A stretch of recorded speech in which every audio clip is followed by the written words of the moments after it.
अथ श्री विष्णुविजयस्तोत्रम्। देवा ऊचुः नतास्म विष्णु जगदादिभूतं सुरासुरेन्द्रं जगता प्रपालकं यन्नाभिपद्मा किल पद्मयोनिर्बभूव तं वै शरणं गताः स्मः। नमो नमो मत्स्यवपुर्धराय नमोऽस्तु ते कच्छपरूपधारिणे नमः प्रकुर्मश्च नृसिंहरूपिणे तथा पुनर्वामनरूपिणे नमः। नमोऽस्तु ते छत्रिविनाशनाय रामाय रामाय दशास्य नाशिने प्रलम्बहन्त्रे क्षितिवाससे नमो। नमोऽस्तु बुद्धाय च दैत्यमोहिने म्लेच्छान्तकायापि च कल्किनात्रे नामः पुनः क्रोडवपुर्धराय जगद्धितार्थ च युगे युगे भवान् बिभर्तिरूपं त्वसुराभवाय निषेदितोऽयं ह्यधुना किल त्वया दैत्यो हिरण्याक्ष इति प्रगल्भः यक्षेन्द्रमुख्यान् किल लोकपालान् संहेलया चैव तिरश्चकार स वै त्वया देहहितार्थमेव निपातितो देवधर प्रसीद त्वमस्य विश्वस्य विसर्गकर्ता ब्राह्मेण रूपेण च देवदेव पाता त्वमेवास्य युगे युगे च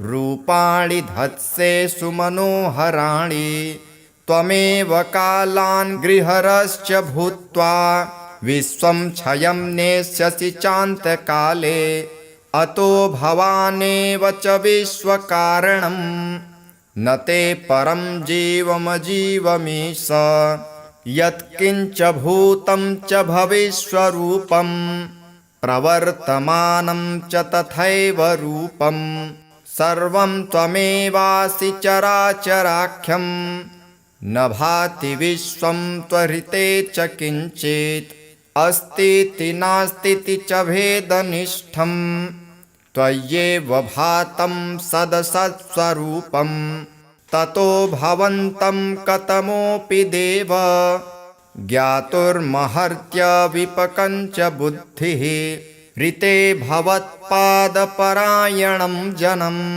तेनागतः स्मः शरणं शरण्यं।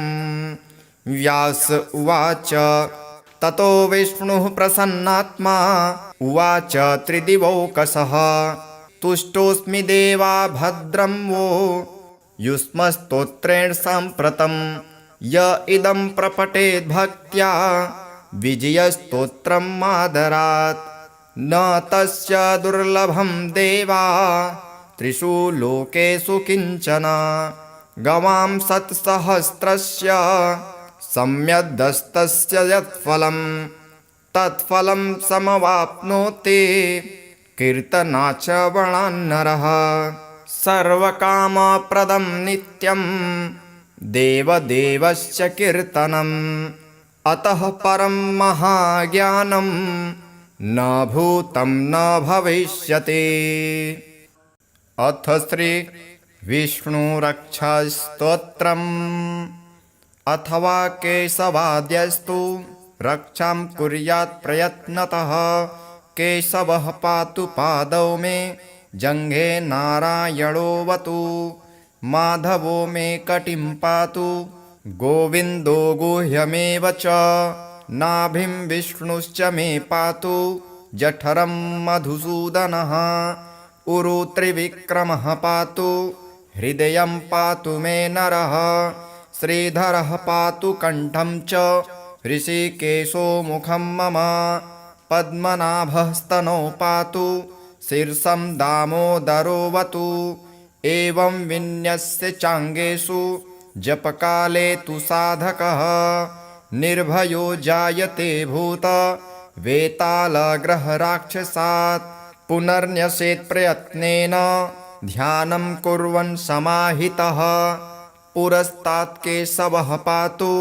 चक्रे जाम्बूनदप्रभः पश्चान्नारायणः शङ्खे नीलजीमुतसन्निभः ऊर्ध्वन्मिन्दीवरश्यामो माधवस्तु गदाधरः गोविन्दो दक्षिणे पार्श्वे धन्वी चन्द्रप्रभो महान् उत्तरे हलधृग्विष्णुः पद्मकिञ्जलकल्मषन्निभः आग्नेयामरविन्दाक्षो मुसले मधुसूदनः त्रिविक्रमः खड्गपाणिर्नैऋत्यां ज्वलनप्रभः वायव्यां माधवो वज्रे तरुणादित्यसन्निभः ईशान्यां पुण्डरीकाक्षः श्रीधरः पट्टिसायुधः विद्युत्प्रभो हृषीकेश ऊर्ध्वे पातु समुन्दरः अधश्च पद्मनाभो मे सहस्रांशु समप्रभः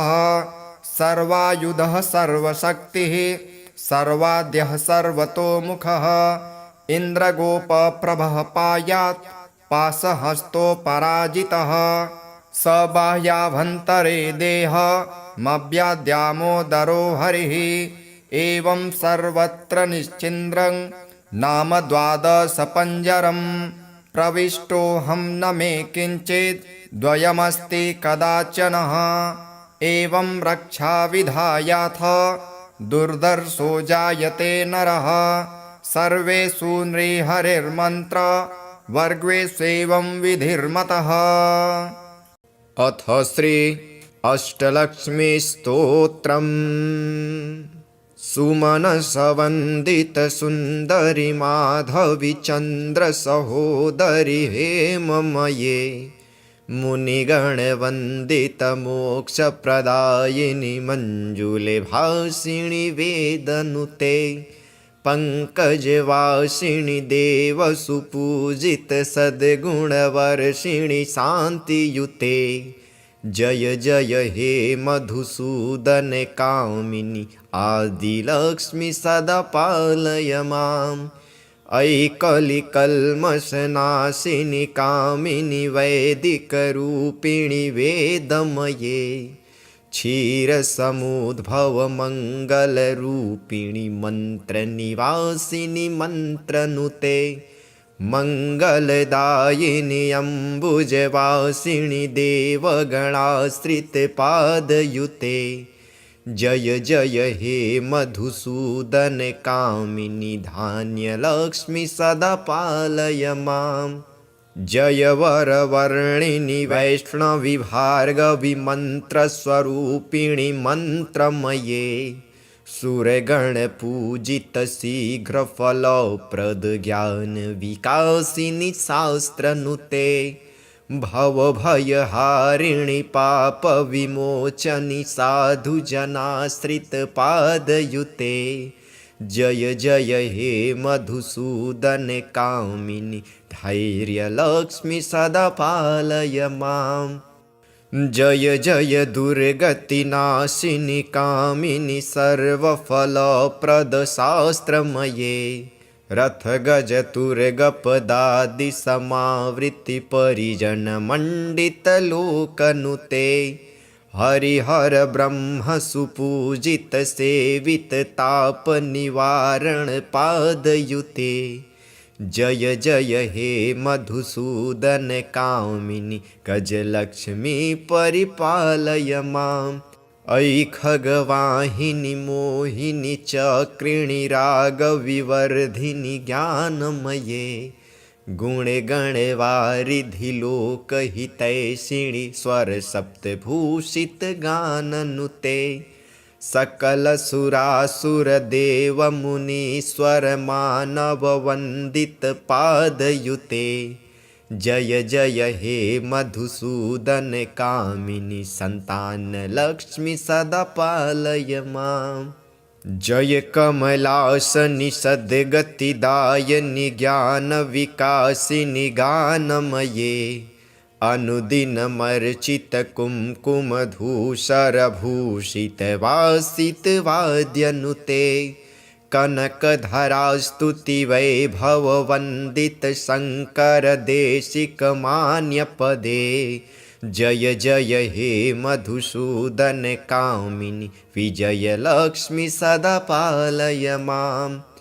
प्रणतसुरेश्वरि भारति भार्गवि लोकविनाशिनि रत्नमये मणिमयभूषिते कर्णविभूषण शान्ति समावृत हास्यमुखे नवनिधिदायिनि कलिमलहारिणि कामितफलप्रदहस्तयुते जय जय हे मधुसूदन कामिनि विद्यालक्ष्मी सदा पालय माम्। धिमि धिमि धिन् धिमि धिन् धिमि धिन् धिमि दुन्दुभिनाद सुपूर्णमये घुम घुम घुम घुम घुम घुम घुम घुम शङ्खनिनाद सुवाद्यनुते वेदपुराणेतिहास सुपूजित वैदिक मार्ग प्रदर्शयुते जय जय हे मधुसूदन कामिनि धनलक्ष्मी परिपालय माम्। धनलक्ष्मी परिपालय माम्। अथ श्री सर्वमङ्गलस्तोत्रम् ब्रह्मोवाच दुर्गे शिवे भये माये नारायणि सनातनी जये मे मङ्गलं देहि नमस्ते सर्वमङ्गले दैत्यनाशार्थवचनो दकारः परिकीर्तितः उकारो विघ्ननाशार्थ वाचको वेदसम्मतः रेफो रोगघ्नवचनो गश्च पापघ्नवाचकः भयशत्रुघ्नवचनाश्च आकारः परिकीर्तितः स्मृत्युक्तिस्मरणाद्यस्य एते नश्यन्ति निश्चितम् अतो दुर्गा हरेः शक्तिर्हरिणा परिकीर्तिता विपत्तिवाचको दुर्गा आकारो नाशवाचकः दुर्गं नश्यति या नित्यं सा च दुर्गा प्रकीर्तिता दुर्गे दैत्येन्द्रवचनो वाकारो नाशवाचकः तं नानाशः पुरा तेन बुधै दुर्गा प्रकीर्तिता सश्च कल्याणवचन इकारोत्कृष्टवाचकः समूहवाचकश्चैव वाकारो दातृवाचकः श्रेयः सङ्घोत्कृष्टदात्री शिवा तेन प्रकीर्तिता शिवराशिर्मूर्तिमते शिवा तेन प्रकीर्तिता शिवो हि मोक्षवचना साकारो दातृवाचकः स्वयं निर्वाणदात्री या सा शिवा परिकीर्तिता अभयो भयनाशोक्तस् आकारो दातृवाचकः प्रददात्यभयं सद्यः सा भया परिकीर्तिता राजश्रीवचनो माश्च याश्च प्रापणवाचकः तां प्रापयति या नित्यं सा माया परिकीर्तिता माश्च मोक्षार्थवचनो याश्च प्रापणवाचकः तं प्रापयति या सद्यः सा माया परिकीर्तिता नारायणार्धाङ्गभूता तेन तुल्या च तेजसा सदा तस्य शरीरस्था तेन नारायणी स्मृता निर्गुणस्य च नित्यस्य वाचकश्च सनातनः सदा नित्या निर्गुणाया कीर्तिता सा सनातनी जयः कल्याणवचनो ह्याकारो दातृवाचकः जयं ददाति या नित्यं सा जया परिकीर्तिता। सर्वमङ्गलशब्दश्च सम्पूर्णैश्वर्यवाचकः। आकारो दातृवचनस्तदात्री सर्वमङ्गला। नामाष्टकमिदं सारं नामार्थः सह संयुतं। नारायणेन यद्रक्तं ब्रह्मणेनाभिपङ्कजे। तस्मै दत्त्वा निद्रितश्च बभूव जगतां पतिः। मधुकैटभो दुर्दान्तौ ब्रह्माणां हस्तमुद्यतौ। स्तोत्रेणानेन स ब्रह्मा स्तुतिं नत्वा चकारः। साक्षात्स्तुता तदा दुर्गा ब्रह्मणे कवचं ददौ। इति श्री ब्रह्मवैवर्ते महापुराणे श्रीकृष्णजन्मखण्डे ब्रह्मकृत सर्वमङ्गलास्तोत्रम्। अथ श्री कामाख्यास्तोत्रम्। अथ श्री विष्णुविजयस्तोत्रम्। देवा ऊचुः नतास्म विष्णु जगदादिभूतं। सुरासुरेन्द्रं जगता प्रपालकं। यन्नाभिपद्मा किल पद्मयोनिर्बभूव तं वै शरणं गताः स्मः।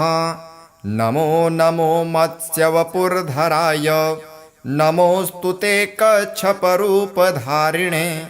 नमः प्रकुर्मश्च नृसिंहरूपिणे तथा पुनर्वामनरूपिणे नमः। नमोऽस्तु ते छत्रिविनाशनाय रामाय दशास्य नाशिने। प्रलम्बहन्त्रे क्षितिवाससे नमो। नमोऽस्तु बुद्धाय च दैत्यमोहिने। म्लेच्छान्तकायापि च कल्किनात्रे। नामः पुनः क्रोडवपुर्धराय जगद्धितार्थ च युगे युगे भवान्। बिभर्तिरूपं त्वसुराभवाय निषेदितोऽयं ह्यधुना किल त्वया। दैत्यो हिरण्याक्ष इति प्रगल्भः यक्षेन्द्रमुख्यान् किल लोकपालान्। संहेलया चैव तिरश्चकार स वै त्वया देहहितार्थमेव। निपातितो देवधर प्रसीद त्वमस्य विश्वस्य विसर्गकर्ता। ब्राह्मेण रूपेण च देवदेव पाता त्वमेवास्य युगे युगे च। रूपाणि धत्से सुमनोहराणि त्वमेव कालान् गृहरश्च भूत्वा। विश्वं क्षयं नेष्यसि चान्तकाले अतो भवानेव च विश्वकारणम्। न ते परं जीवमजीवमीश यत्किञ्च भूतं च भविष्यरूपं। प्रवर्तमानं च तथैव रूपं सर्वं त्वमेवासि चराचराख्यं। न भाति विश्वं त्वरिते च किञ्चित् अस्तीति नास्तीति च भेदनिष्ठं। त्वय्येव भातं सदसत्स्वरूपं ततो भवन्तं कतमोऽपि देव। ज्ञातुर्महर्त्य विपकञ्च बुद्धिः ऋते भवत्पादपरायणं जनं। तेनागतः स्मः शरणं शरण्यं। व्यास उवाच ततो विष्णुः प्रसन्नात्मा उवाच त्रिदिवौकसः। तुष्टोऽस्मि देवा भद्रं वो युष्मस्तोत्रेण साम्प्रतं। य इदं प्रपठेद् भक्त्या विजयस्तोत्रम् आदरात्। न तस्य दुर्लभं देवा त्रिषु लोकेषु किञ्चन। गवां सत्सहस्रस्य सम्यदस्तस्य यत्फलं तत्फलं समवाप्नोति कीर्तनाचवणान्नरः। सर्वकामप्रदं नित्यं देवदेवस्य कीर्तनम् अतः परं महाज्ञानं न भूतं न भविष्यति। अथ श्री विष्णुरक्षास्तोत्रम् अथवा केशवाद्यस्तु रक्षां कुर्यात् प्रयत्नतः। केशवः पातु पादौ मे जङ्घे नारायणोऽवतु। माधवो मे कटिं पातु गोविन्दो गुह्यमेव च। नाभिं विष्णुश्च मे पातु जठरं मधुसूदनः। उरु त्रिविक्रमः पातु हृदयं पातु मे नरः। श्रीधरः पातु कण्ठं च ऋषिकेशो मुखं मम। पद्मनाभः स्तनौ पातु शीर्षं दामोदरोऽवतु। एवं विन्यस्य चाङ्गेषु जपकाले तु साधकः निर्भयो जायते भूत वेतालग्रहराक्षसात्। पुनर्न्यसेत् प्रयत्नेन ध्यानं कुर्वन् समाहितः। पुरस्तात् केशवः पातु चक्रे जाम्बूनदप्रभः। पश्चान्नारायणः शङ्खे नीलजीमुतसन्निभः। ऊर्ध्वन्मिन्दीवरश्यामो माधवस्तु गदाधरः। गोविन्दो दक्षिणे पार्श्वे धन्वी चन्द्रप्रभो महान्। उत्तरे हलधृग्विष्णुः पद्मकिञ्जलकल्मषन्निभः। आग्नेयामरविन्दाक्षो मुसले मधुसूदनः। त्रिविक्रमः खड्गपाणिर्नैऋत्यां ज्वलनप्रभः। वायव्यां माधवो वज्रे तरुणादित्यसन्निभः। ईशान्यां पुण्डरीकाक्षः श्रीधरः पट्टिसायुधः। विद्युत्प्रभो हृषीकेश ऊर्ध्वे पातु समुन्दरः। अधश्च पद्मनाभो मे सहस्रांशु समप्रभः। सर्वायुधः सर्वशक्तिः सर्वाद्यः सर्वतोमुखः। इन्द्रगोपप्रभः पायात् पाशहस्तोपराजितः। स बाह्याभ्यन्तरे देहमव्याद्यामोदरो हरिः। एवं सर्वत्र निश्चिन्द्रं नाम द्वादशपञ्जरम्। प्रविष्टोऽहं न मे किञ्चित् द्वयमस्ति कदाचनः। एवं रक्षाविधायाथ दुर्धर्षो जायते नरः। सर्वेषु नृहरिर्मन्त्र वर्गेष्वेवं विधिर्मतः। अथ श्री अष्टलक्ष्मीस्तोत्रम् सुमनसवन्दितसुन्दरि माधवि चन्द्रसहोदरि हेममये। मुनिगणवन्दितमोक्षप्रदायिनि मञ्जुले भासिनि वेदनुते। पङ्कजवासिनि देवसुपूजित सद्गुणवर्षिणि शान्तियुते। जय जय हे मधुसूदन कामिनि आदिलक्ष्मि सदा पालय माम्।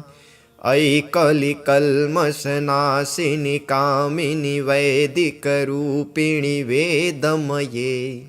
क्षीरसमुद्भवमङ्गलरूपिणि मन्त्रनिवासिनि मन्त्रनुते। मङ्गलदायिनि अम्बुजवासिनि देवगणाश्रितपादयुते। जय जय हे मधुसूदन कामिनि धान्यलक्ष्मि सदा पालय माम्। जय वरवर्णिनि वैष्णवि भार्गवि मन्त्रस्वरूपिणि मन्त्रमये। सुरगणपूजित शीघ्रफलप्रद ज्ञानविकासिनि शास्त्रनुते। भवभयहारिणि पापविमोचनि साधुजनाश्रितपादयुते। जय जय हे मधुसूदन कामिनि धैर्यलक्ष्मि सदा पालय माम्। जय जय दुर्गतिनाशिनि कामिनि सर्वफलप्रद शास्त्रमये। रथ गज तुर गपदादि समावृत्ति परिजन मंडित लोकनुते हरिहर ब्रह्म सुपूजित सेवित ताप निवारण पादयुते जय जय हे मधुसूदन कामिनि गजलक्ष्मी परिपालय माम् ऐ खगवाहिनि मोहिनि चक्रिणि रागविवर्धिनि ज्ञानमये गुणे गणवारिधि लोकहितैषिणि स्वरसप्तभूषित गाननुते सकल सुरासुर देव मुनीश्वर मानव वंदित पादयुते जय जय हे मधुसूदन कामिनि संतान लक्ष्मी सदा पालय माम् जय कमलासनि सद्गतिदायिनि ज्ञान विकासिनि गानमये अनुदिनमर्चित कुमकुमधूसरभूषित वासित वाद्यनुते कनकधरा स्तुति वैभववन्दित शङ्कर देशिक मान्यपदे जय जय हे मधुसूदन कामिनि विजयलक्ष्मी सदा पालय माम् प्रणत सुरेश्वरि भारति भार्गवि लोक विनाशिनि रत्नमये मणिमय भूषित कर्ण विभूषण शांति समावृत हास्य मुखे नवनिधिदायिनि कलिमल हारिणि कामित फलप्रद हस्तयुते जय जय हे मधुसूदन कामिनि विद्यालक्ष्मी सदा पालय माम् धिमि धिमि धिन् धिमि धिन् धिमि धिन् धिमि दुन्दुभिनाद सुपूर्णमये घुम घुम घुम घुम घुम घुम घुम घुम शङ्खनिनाद सुवाद्यनुते वेद पुराण इतिहास सुपूजित वैदिक मार्ग प्रदर्शयुते जय जय हे मधुसूदन कामिनि धनलक्ष्मी परिपालय माम् धनलक्ष्मी परिपालय माम् अथ श्री सर्वमङ्गलास्तोत्रम् ब्रह्मोवाच दुर्गे शिवे भये माये नारायणि सनातनी जये मे मङ्गलं देहि नमस्ते सर्वमङ्गले दैत्यनाशार्थवचनो दकारः परिकीर्तितः उकारो विघ्ननाशार्थ वाचको वेदसम्मतः रेफो रोगघ्नवचनो गश्च पापघ्नवाचकः भयशत्रुघ्नवचनाश्च आकारः परिकीर्तितः स्मृत्युक्तिस्मरणाद्यस्य एते नश्यन्ति निश्चितम् अतो दुर्गा हरेः शक्तिर्हरिणा परिकीर्तिता विपत्तिवाचको दुर्गा आकारो नाशवाचकः दुर्गं नश्यति या नित्यं सा च दुर्गा प्रकीर्तिता दुर्गे दैत्येन्द्रवचनो वाकारो नाशवाचकः तं नानाशः पुरा तेन बुधै दुर्गा प्रकीर्तिता सश्च कल्याणवचन इकारोत्कृष्टवाचकः समूहवाचकश्चैव वाकारो दातृवाचकः श्रेयः संघोत्कृष्टदात्री शिवा तेन प्रकीर्तिता शिवराशिर्मूर्तिमते शिवा तेन प्रकीर्तिता शिवो हि मोक्षवचना साकारो दातृवाचकः स्वयं निर्वाणदात्री या सा शिवा परिकीर्तिता अभयो भयनाशोक्तस् आकारो दातृवाचकः प्रददात्यभयं सद्यः साभया परिकीर्तिता राजश्रीवचनोमाश्च याश्च प्रापणवाचकः तां प्रापयति या नित्यं सा माया परिकीर्तिता माश्च मोक्षार्थवचनो याश्च प्रापणवाचकः तं प्रापयति या सद्यः सा माया परिकीर्तिता नारायणार्धाङ्गभूता तेन तुल्या च तेजसा सदा तस्य शरीरस्था तेन नारायणी स्मृता निर्गुणस्य च नित्यस्य वाचकश्च सनातनः सदा नित्या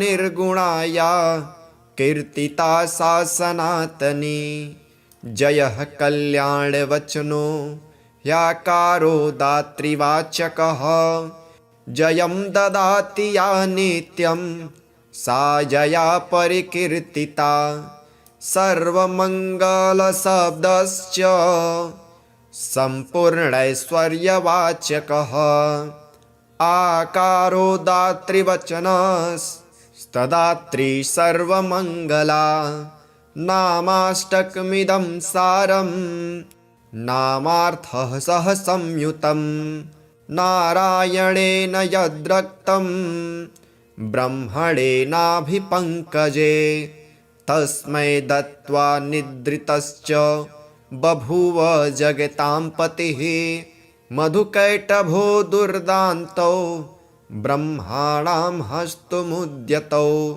स्तोत्रेणानेन स ब्रह्मा स्तुतिं नत्वा चकारः साक्षात्स्तुता तदा दुर्गा ब्रह्मणे कवचं ददौ।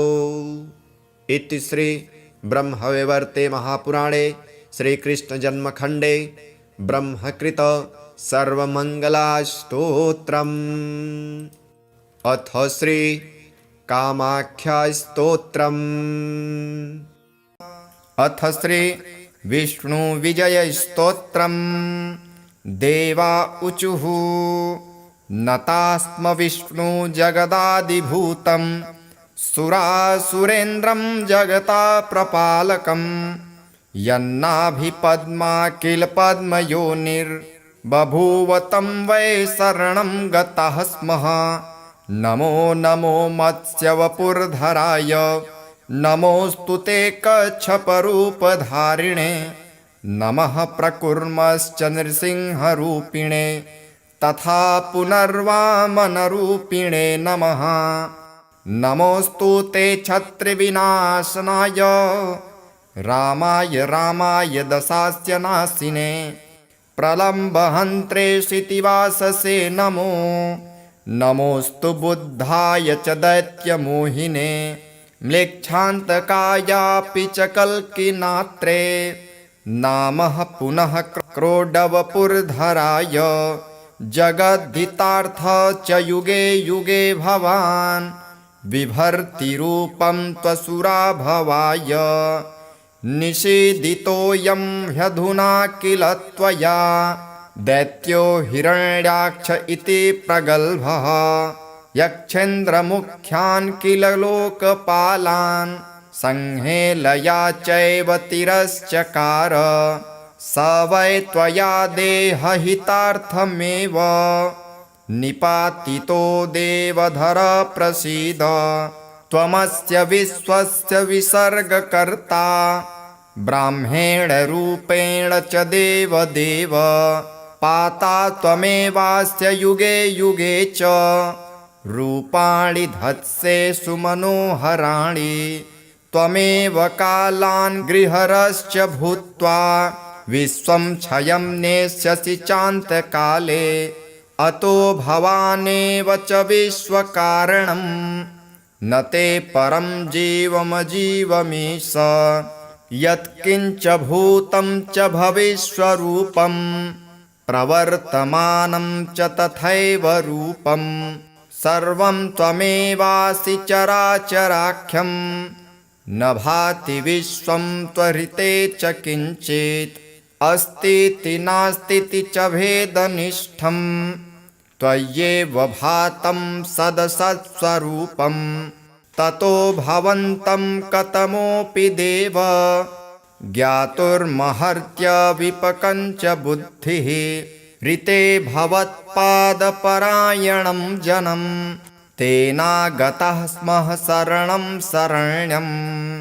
व्यास उवाच ततो विष्णुः प्रसन्नात्मा उवाच त्रिदिवौकसः तुष्टोऽस्मि देवा भद्रं वो युष्मस्तोत्रेण साम्प्रतं य इदं प्रपठेद्भक्त्या विजयस्तोत्रं मादरात् न तस्य दुर्लभं देवा त्रिषु लोकेषु किञ्चन गवां सत्सहस्रस्य सम्यदस्तस्य यत्फलं तत्फलं समवाप्नोति कीर्तनाचरणान्नरः सर्वकामप्रदं नित्यं देवदेवस्य कीर्तनम् अतः परं महाज्ञानं न भूतं न भविष्यति।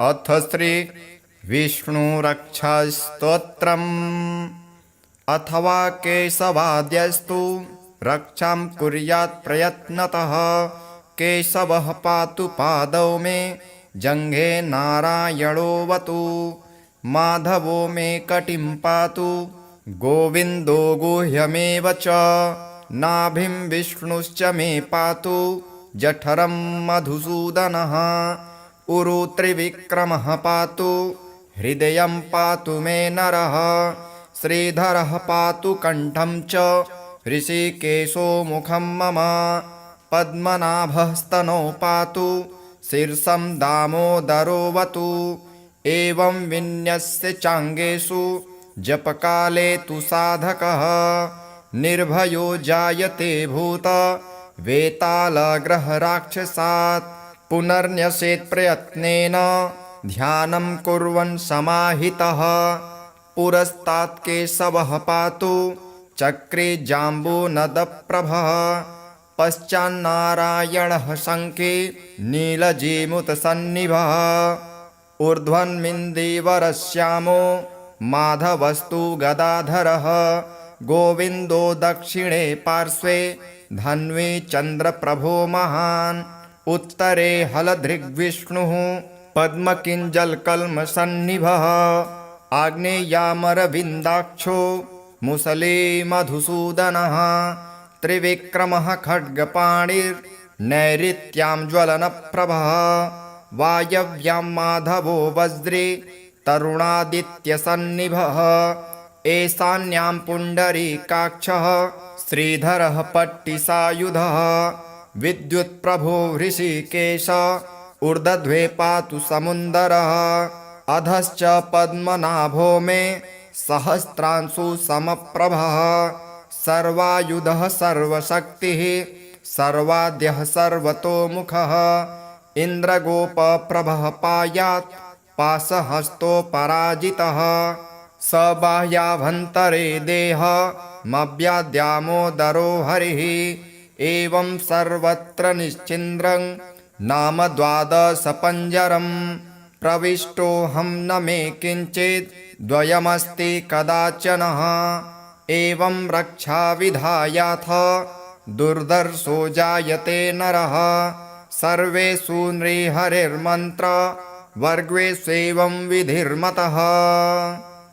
अथ श्री अष्टलक्ष्मीस्तोत्रम् सुमनसवन्दितसुन्दरि माधवि चन्द्रसहोदरि हेममये मुनिगणवन्दितमोक्षप्रदायिनि मञ्जुले भासिनि वेदनुते पङ्कजवासिनि देवसुपूजित सद्गुणवर्षिणि शान्तियुते जय जय हे मधुसूदन कामिनि आदिलक्ष्मि सदा पालय मां ऐकलिकल्मषनाशिनि कामिनि वैदिकरूपिणि वेदमये क्षीरसमुद्भवमङ्गलरूपिणि मन्त्रनिवासिनि मन्त्रनुते मङ्गलदायिनि अम्बुजवासिनि देवगणाश्रितपादयुते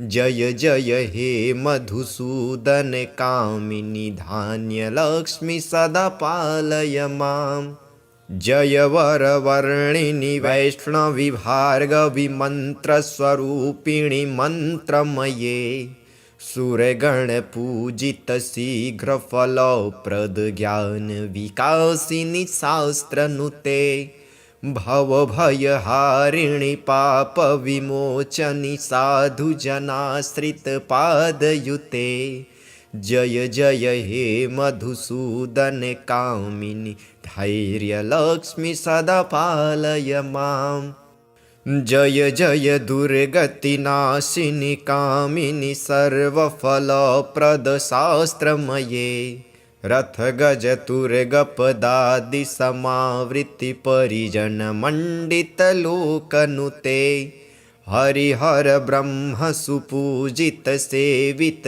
ताप निवारण पादयुते जय जय हे मधुसूदन कामिनि गजलक्ष्मी परिपालय माम् ऐ खगवाहिनि मोहिनि चक्रिणि रागविवर्धिनि ज्ञानमये गुणगणवारिधि लोकहितैषिणि स्वरसप्तभूषितगाननुते सकलसुरासुरदेवमुनीश्वरमानववन्दितपादयुते जय जय हे मधुसूदन कामिनि सन्तानलक्ष्मि सदा पालय माम् जय कमलासनि सद्गतिदायिनि ज्ञानविकासिनि गानमये अनुदिनमर्चित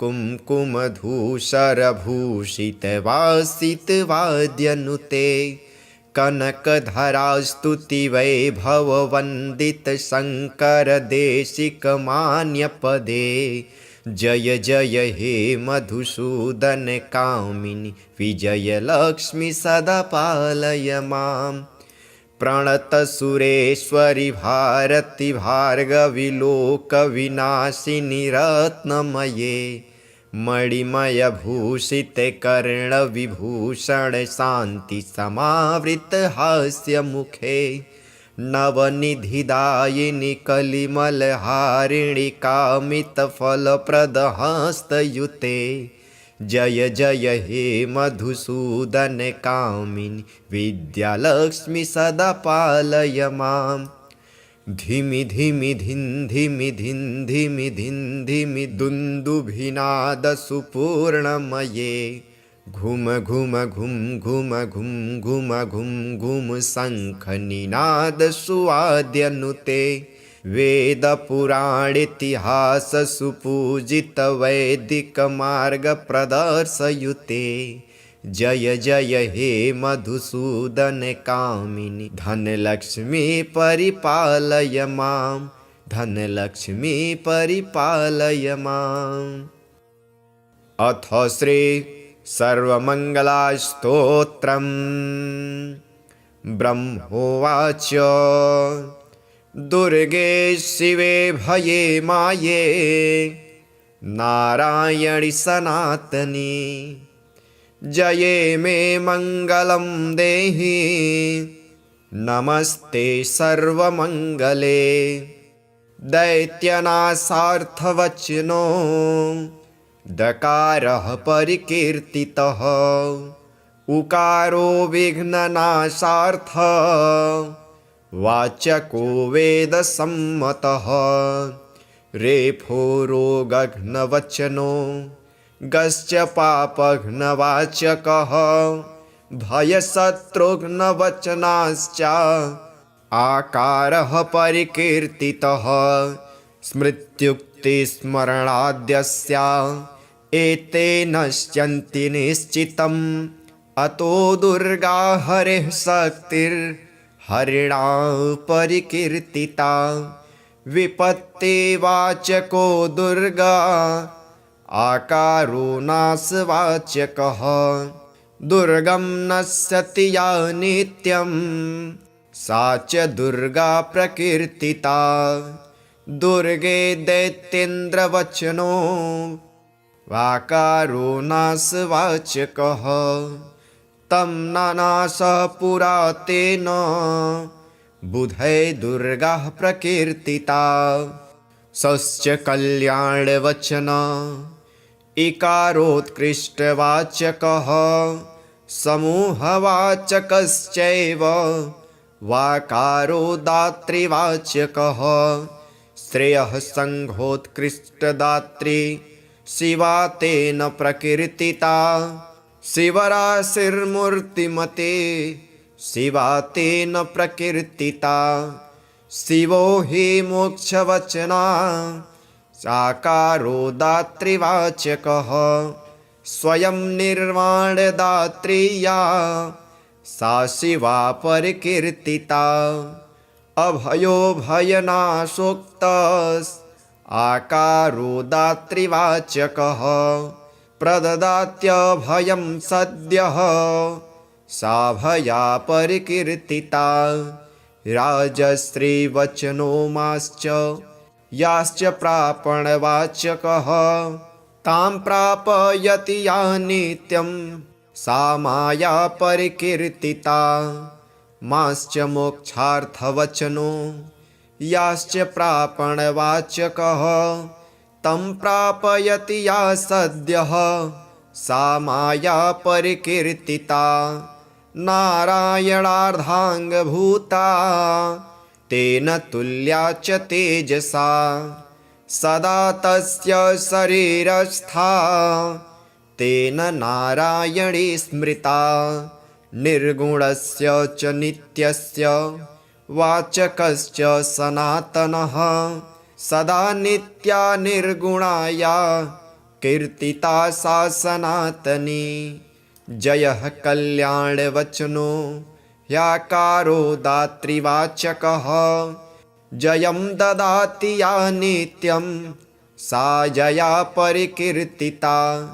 सर्वमङ्गलशब्दश्च सम्पूर्णैश्वर्यवाचकः। आकारो दातृवचनस्तदात्री सर्वमङ्गला। नामाष्टकमिदं सारं नामार्थः सह संयुतं। नारायणेन यद्रक्तं ब्रह्मणेनाभिपङ्कजे।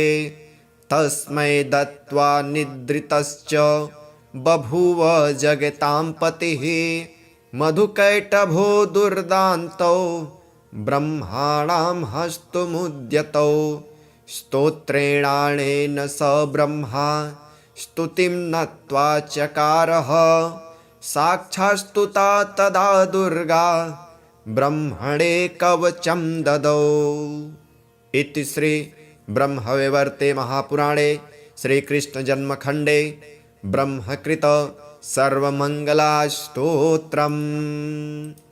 अथ श्री कामाख्यास्तोत्रम्।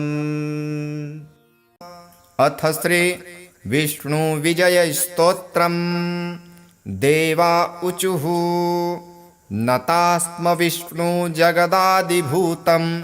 सुरासुरेन्द्रं जगता प्रपालकं। यन्नाभिपद्मा किल पद्मयोनिर्बभूव तं वै शरणं गतः स्मः।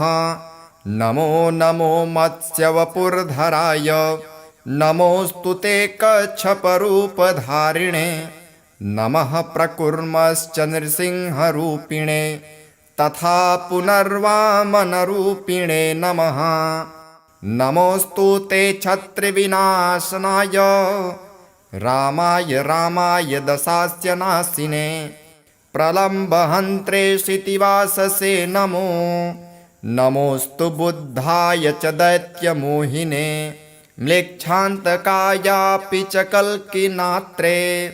नामः पुनः क्रोडवपुर्धराय जगद्धितार्थ च युगे युगे भवान् बिभर्ति रूपं त्वसुरा भवाय निषेदितोऽयं ह्यधुना किल त्वया दैत्यो हिरण्याक्ष इति प्रगल्भः यक्षेन्द्रमुख्यान् किल लोकपालान् संहेलया चैव तिरश्चकार स वै त्वया देहहितार्थमेव निपातितो देवधर प्रसीद त्वमस्य विश्वस्य विसर्गकर्ता ब्राह्मेण रूपेण च देवदेव पाता त्वमेवास्य युगे युगे च रूपाणि धत्से सुमनोहराणि त्वमेव कालान् गृहरश्च भूत्वा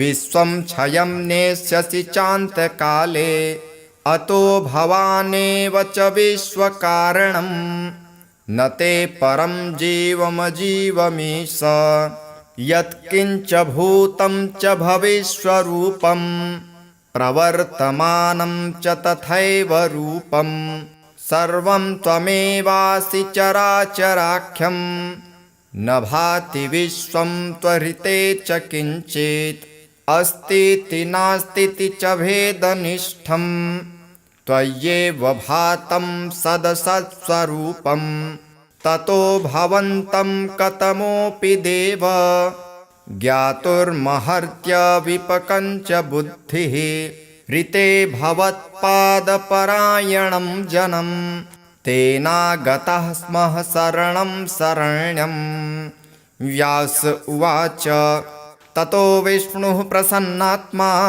उवाच त्रिदिवौकसः तुष्टोऽस्मि देवा भद्रं वो युष्मस्तोत्रेण साम्प्रतं य इदं प्रपठेद् भक्त्या विजयस्तोत्रं मादरात् न तस्य दुर्लभं देवा त्रिषु लोकेषु किञ्चन गवां सत्सहस्रस्य सम्यदस्तस्य यत्फलं तत्फलं समवाप्नोति कीर्तनाचवणान्नरः सर्वकामप्रदं नित्यं देवदेवस्य कीर्तनम् अतः परं महाज्ञानं न भूतं न भविष्यति।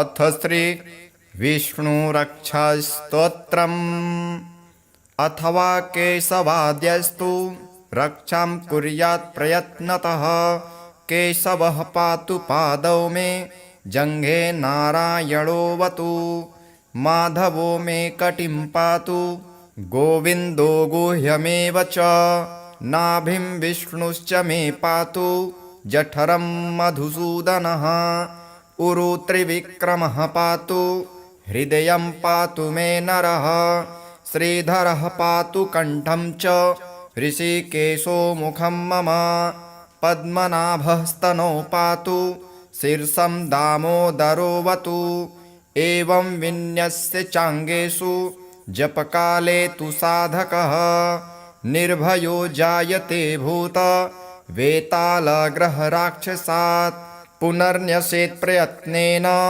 ध्यानं कुर्वन् समाहितः पुरस्तात् केशवः पातु चक्रे जाम्बूनदप्रभः पश्चान्नारायणः शङ्खे नीलजीमुतसन्निभः ऊर्ध्वन्मिन्दीवरश्यामो माधवस्तु गदाधरः गोविन्दो दक्षिणे पार्श्वे धन्वी चन्द्रप्रभो महान् उत्तरे हलधृग्विष्णुः पद्मकिञ्जलकल्मषन्निभः आग्नेयामरविन्दाक्षो मुसले मधुसूदनः त्रिविक्रमः खड्गपाणिर्नैऋत्यां ज्वलनप्रभः वायव्यां माधवो वज्रे तरुणादित्यसन्निभः ईशान्यां पुण्डरीकाक्षः श्रीधरः पट्टिसायुधः विद्युत्प्रभो हृषीकेश ऊर्ध्वे पातु समुन्दरः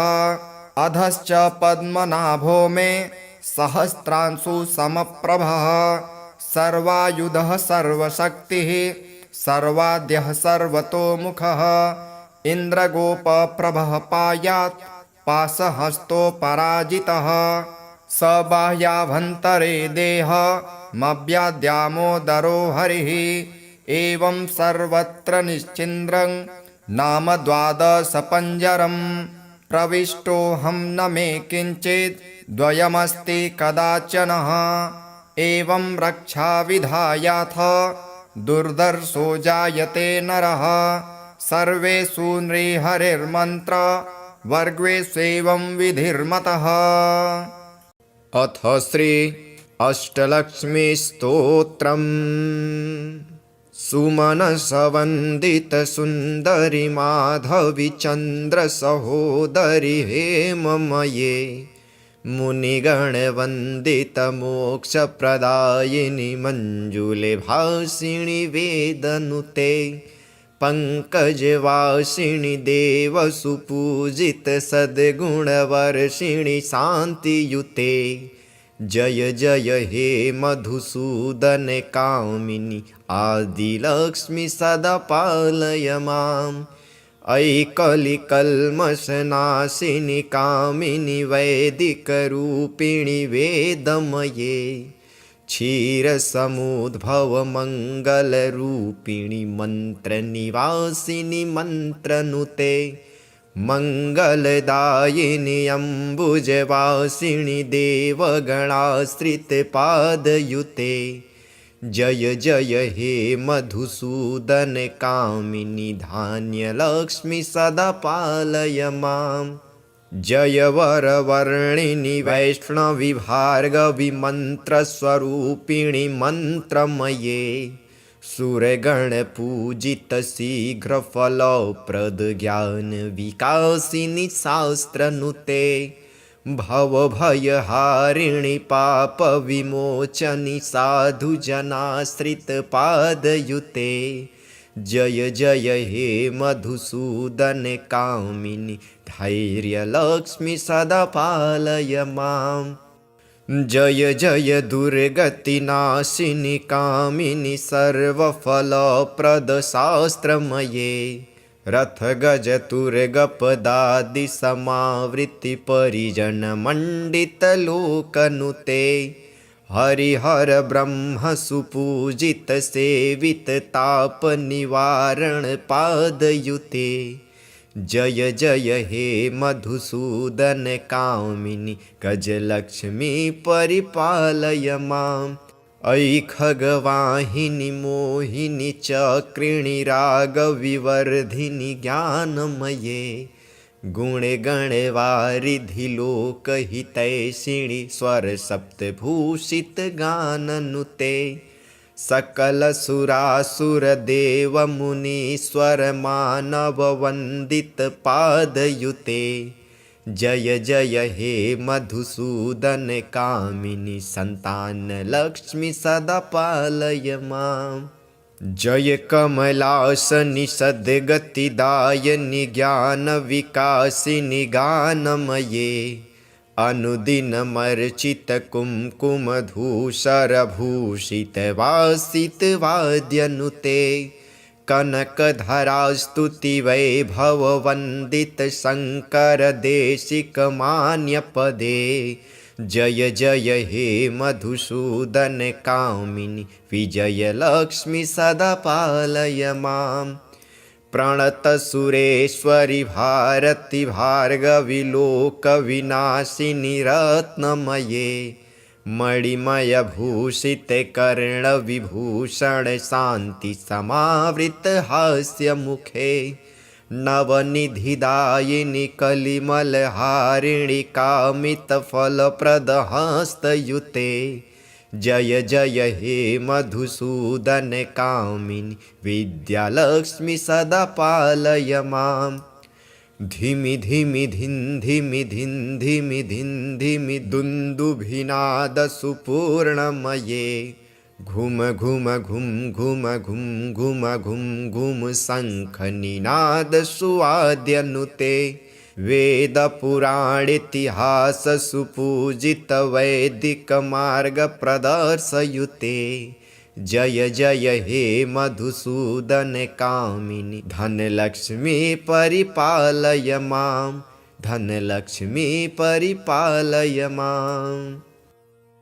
अथ श्री सर्वमङ्गलास्तोत्रम् ब्रह्मोवाच दुर्गे शिवे भये माये नारायणि सनातनी जये मे मङ्गलं देहि नमस्ते सर्वमङ्गले दैत्यनाशार्थवचनो दकारः परिकीर्तितः उकारो विघ्ननाशार्थ वाचको वेदसम्मतः रेफो रोगघ्नवचनो गश्च पापघ्नवाचकः भयशत्रुघ्नवचनाश्च आकारः परिकीर्तितः स्मृत्युक्तिस्मरणाद्यस्य एते नश्यन्ति निश्चितम् अतो दुर्गा हरेः शक्तिर्हरिणा परिकीर्तिता विपत्तिवाचको दुर्गा आकारो नाशवाचकः दुर्गं नश्यति या नित्यं सा च दुर्गा प्रकीर्तिता दुर्गे दैत्येन्द्रवचनो वाकारो नाशवाचकः तं नानाशः पुरा तेन बुधै दुर्गा प्रकीर्तिता सश्च कल्याणवचन इकारोत्कृष्टवाचकः समूहवाचकश्चैव वाकारो दातृवाचकः श्रेयः संघोत्कृष्टदात्री शिवा तेन प्रकीर्तिता शिवराशिर्मूर्तिमते शिवा तेन प्रकीर्तिता शिवो हि मोक्षवचना साकारो दातृवाचकः स्वयं निर्वाणदात्री या सा शिवा परिकीर्तिता अभयो भयनाशोक्तस् आकारो दातृवाचकः प्रददात्यभयं सद्यः सा भया परिकीर्तिता राजश्रीवचनो माश्च याश्च प्रापणवाचकः तां प्रापयति या नित्यं सा माया परिकीर्तिता माश्च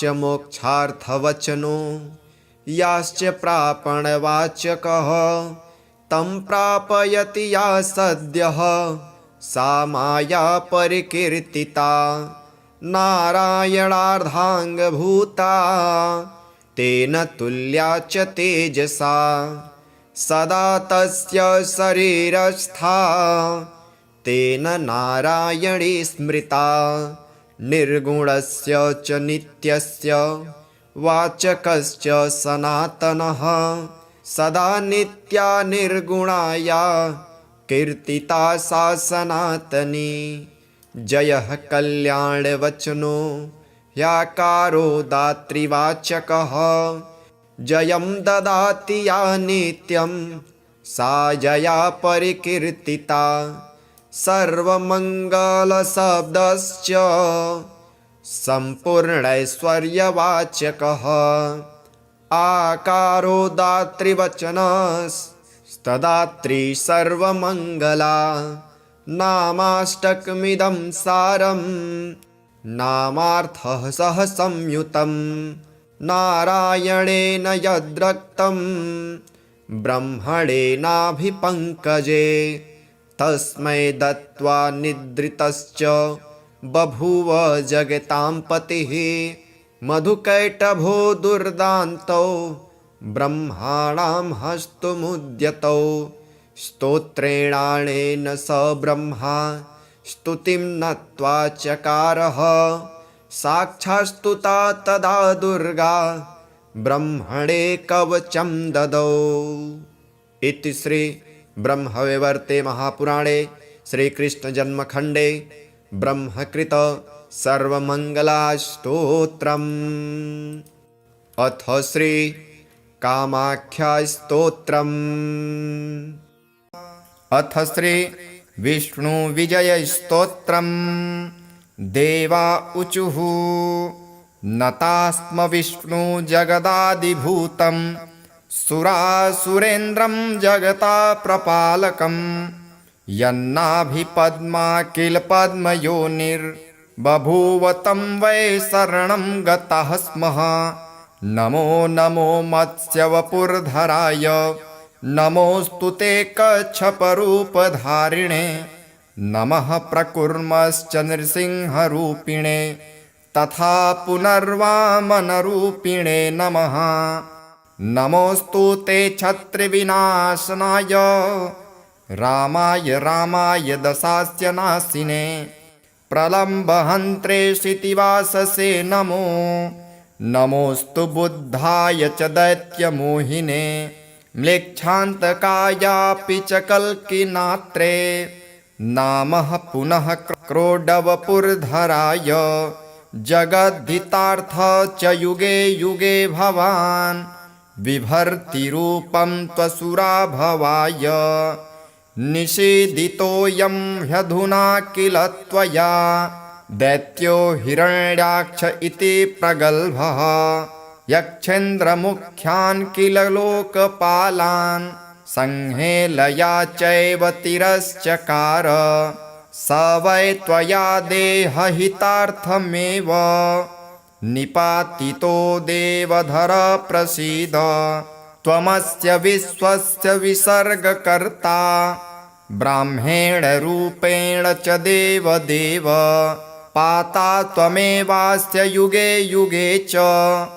रूपाणि धत्से सुमनोहराणि त्वमेव कालान् गृहरश्च भूत्वा विश्वं क्षयं नेष्यसि चान्तकाले अतो भवानेव च विश्वकारणं न ते परं जीवमजीवमीश यत्किञ्च भूतं च भविष्यरूपं प्रवर्तमानं च तथैव रूपं सर्वं त्वमेवासि चराचराख्यं न भाति विश्वं त्वरिते च किञ्चित् अस्तीति नास्तीति च भेदनिष्ठं त्वय्येव भातं सदसत्स्वरूपं ततो भवन्तं कतमोऽपि देव ज्ञातुर्महर्त्य विपकञ्च बुद्धिः ऋते भवत्पादपरायणं जनं तेनागतः स्मः शरणं शरण्यं। व्यास उवाच ततो विष्णुः प्रसन्नात्मा उवाच त्रिदिवौकसः तुष्टोऽस्मि देवा भद्रं वो युष्मस्तोत्रेण साम्प्रतं य इदं प्रपठेद्भक्त्या विजयस्तोत्रं मादरात् न तस्य दुर्लभं देवा त्रिषु लोकेषु किञ्चन गवां सत्सहस्रस्य सम्यदस्तस्य यत्फलं तत्फलं समवाप्नोति कीर्तनाच वणान्नरः सर्वकामप्रदं नित्यं देवदेवस्य कीर्तनम् अतः परं महाज्ञानं न भूतं न भविष्यति। अथ श्री विष्णुरक्षास्तोत्रम्। अथवा केशवाद्यस्तु रक्षां कुर्यात् प्रयत्नतः केशवः पातु पादौ मे जङ्घे नारायणोऽवतु माधवो मे कटिं पातु गोविन्दो गुह्यमेव च नाभिं विष्णुश्च मे पातु जठरं मधुसूदनः उरु त्रिविक्रमः पातु हृदयं पातु मे नरः श्रीधरः पातु कण्ठं च ऋषिकेशो मुखं मम पद्मनाभः स्तनौ पातु शीर्षं दामोदरोऽवतु एवं विन्यस्य चाङ्गेषु जपकाले तु साधकः निर्भयो जायते भूत वेतालग्रहराक्षसात् पुनर्न्यसेत् प्रयत्नेन ध्यानं कुर्वन् समाहितः पुरस्तात् केशवः पातु चक्रे जाम्बूनदप्रभः पश्चान्नारायणः शङ्खे नीलजीमुतसन्निभः ऊर्ध्वन्मिन्दीवरश्यामो माधवस्तु गदाधरः गोविन्दो दक्षिणे पार्श्वे धन्वी चन्द्रप्रभो महान् उत्तरे हलधृग्विष्णुः पद्मकिञ्जलकल्मषन्निभः आग्नेयामरविन्दाक्षो मुसले मधुसूदनः त्रिविक्रमः खड्गपाणिर्नैऋत्यां ज्वलनप्रभः वायव्यां माधवो वज्रे तरुणादित्यसन्निभः ईशान्यां पुण्डरीकाक्षः श्रीधरः पट्टिसायुधः विद्युत्प्रभो हृषीकेश ऊर्ध्वे पातु समुन्दरः अधश्च पद्मनाभो मे सहस्रांशु समप्रभः सर्वायुधः सर्वशक्तिः सर्वाद्यः सर्वतोमुखः इन्द्रगोपप्रभः पायात् पाशहस्तोपराजितः स बाह्याभ्यन्तरे देहमव्याद्यामोदरो हरिः एवं सर्वत्र निश्चिन्द्रं नाम द्वादशपञ्जरम् प्रविष्टोऽहं न मे किञ्चित् द्वयमस्ति कदाचनः एवं रक्षाविधायाथ दुर्धर्षो जायते नरः सर्वेषु नृहरिर्मन्त्र वर्गेष्वेवं विधिर्मतः। अथ श्री अष्टलक्ष्मीस्तोत्रम् सुमनसवन्दितसुन्दरि माधवी चन्द्रसहोदरि हेममये मुनिगणवन्दितमोक्षप्रदायिनि मञ्जुले भासिनि वेदनुते पङ्कजवासिनि देवसुपूजित सद्गुणवर्षिणि शान्तियुते जय जय हे मधुसूदन कामिनि आदिलक्ष्मी सदा पालय माम् अयि कलिकल्मषनाशिनि कामिनि वैदिकरूपिणि वेदमये क्षीरसमुद्भवमङ्गलरूपिणि मन्त्रनिवासिनि मन्त्रनुते मङ्गलदायिनि अम्बुजवासिनि देवगणाश्रितपादयुते जय जय हे मधुसूदन कामिनि धान्यलक्ष्मी सदा पालय माम् जय वरवर्णिनि वैष्णवि भार्गवि मन्त्रस्वरूपिणि मन्त्रमये सुरगणपूजित शीघ्रफलप्रद ज्ञानविकासिनि शास्त्रनुते भवभयहारिणि पापविमोचनि साधुजनाश्रितपादयुते जय जय हे मधुसूदन कामिनि धैर्यलक्ष्मी सदा पालय माम् जय जय दुर्गतिनाशिनि कामिनि सर्वफलप्रदशास्त्रमये रथगजतुर्गपदादिसमावृत्तिपरिजनमण्डितलोकनुते हरिहर ब्रह्मसुपूजित सेवित तापनिवारणपादयुते जय जय हे मधुसूदन कामिनि गजलक्ष्मी परिपालय माम् अयि खगवाहिनि मोहिनि चक्रिणि रागविवर्धिनि ज्ञानमये गुणगणवारिधि लोकहितैषिणि स्वरसप्तभूषितगाननुते सकलसुरासुरदेवमुनीश्वरमानववन्दितपादयुते जय जय हे मधुसूदन कामिनि सन्तानलक्ष्मी सदा पालय माम् जय कमलासनि सद्गतिदायिनि ज्ञानविकासिनि गानमये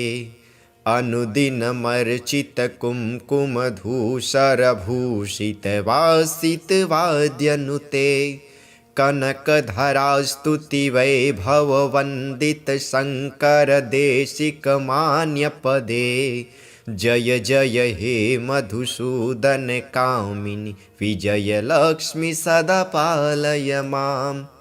प्रणतसुरेश्वरि भारति भार्गवि लोकविनाशिनि रत्नमये। मणिमयभूषिते कर्णविभूषण शान्ति समावृत हास्यमुखे। नवनिधिदायिनि कलिमलहारिणि कामितफलप्रदहस्तयुते। जय जय हे मधुसूदन कामिनि विद्यालक्ष्मि सदा पालय माम्। धिमि धिमि धिन् धिमि धिन् धिमि धिन् धिमि दुन्दुभिनाद सुपूर्णमये। घुम घुम घुम घुम घुम घुम घुम घुम शङ्खनिनाद सुवाद्यनुते। वेदपुराणेतिहास सुपूजित वैदिक मार्ग प्रदर्शयुते। जय जय हे मधुसूदन कामिनि धनलक्ष्मी परिपालय माम्। धनलक्ष्मी परिपालय माम्। अथ श्री सर्वमङ्गलास्तोत्रम्। ब्रह्मोवाच दुर्गे शिवे भये माये नारायणि सनातनी। जये मे मङ्गलं देहि नमस्ते सर्वमङ्गले। दैत्यनाशार्थवचनो दकारः परिकीर्तितः। उकारो विघ्ननाशार्थ वाचको वेदसम्मतः। रेफो रोगघ्नवचनो गश्च पापघ्नवाचकः। भयशत्रुघ्नवचनाश्च आकारः परिकीर्तितः। स्मृत्युक्तिस्मरणाद्यस्य एते नश्यन्ति निश्चितम्। अतो दुर्गा हरेः शक्तिर्हरिणा परिकीर्तिता। विपत्तिवाचको दुर्गा आकारो नाशवाचकः। दुर्गं नश्यति या नित्यं सा च दुर्गा प्रकीर्तिता। दुर्गे दैत्येन्द्रवचनो वाकारो नाशवाचकः। तं नानाशः पुरा तेन बुधै दुर्गा प्रकीर्तिता। सश्च कल्याणवचन इकारोत्कृष्टवाचकः। समूहवाचकश्चैव वाकारो दातृवाचकः। श्रेयः सङ्घोत्कृष्टदात्री शिवा तेन प्रकीर्तिता। शिवराशिर्मूर्तिमते शिवा तेन प्रकीर्तिता। शिवो हि मोक्षवचना साकारो दातृवाचकः। स्वयं निर्वाणदात्री या सा शिवा परिकीर्तिता। अभयो भयनाशोक्तस् आकारो दातृवाचकः। प्रददात्यभयं सद्यः सा भया परिकीर्तिता। राजश्रीवचनो माश्च याश्च प्रापणवाचकः। तां प्रापयति या नित्यं सा माया परिकीर्तिता।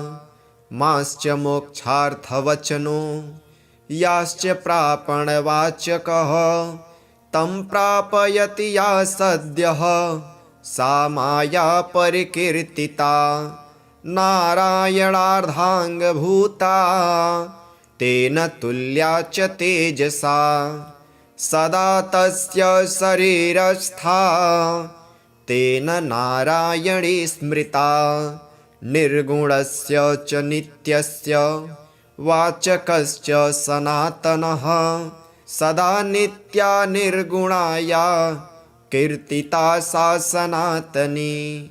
जयः कल्याणवचनो ह्याकारो दातृवाचकः जयं ददाति या नित्यं सा जया परिकीर्तिता सर्वमङ्गलशब्दश्च सम्पूर्णैश्वर्यवाचकः आकारो दातृवचनस्तदात्री सर्वमङ्गला नामाष्टकमिदं सारं नामार्थः सह संयुतं नारायणेन यद्रक्तं ब्रह्मणेनाभिपङ्कजे तस्मै दत्त्वा निद्रितश्च बभूव जगतां पतिः मधुकैटभो दुर्दान्तौ ब्रह्माणां हस्तमुद्यतौ स्तोत्रेणानेन स ब्रह्मा स्तुतिं नत्वा